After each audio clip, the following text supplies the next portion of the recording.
চা বানাই স্বামীর জন্য, আদা দিব, এলাচি দিব, চিনি দিব সামান্য, এক কাপ চা বানাই স্বামীর জন্য।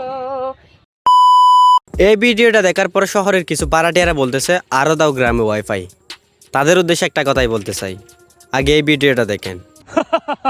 আম গাছে আম ফলে, কুমড়ো ফলে চালে, দূর থেকে কিস দিলাম তুলে নেও গালে। I love you. এটাই বাস্তব। ভাই, গ্রামে যদি ওয়াইফাই না থাকতো তাহলে তোমাদের মতো এত নোংরামির যুগে, ব্যবসায়ীদের যুগে এরকম সুস্থ বিনোদন দেওয়ার মানুষ পাইতাম না। পুরো অনলাইন জগৎটাকে নষ্ট করে ফেলেছে শহরের কিছু নষ্ট মেয়ে, যাদেরকে তাদের মা বাবা শিক্ষা দিতে পারে নাই। তারপর কিছু ব্যবসায়ী, কিছু সস্তা ব্লগার, আরও অনেক প্রতিবন্ধী।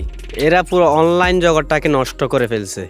আর তারাই নাকি গ্রামে সুস্থ বিনোদন দেওয়া মানুষদেরকে নিয়ে ট্রোল করে। এটা হাস্যকর।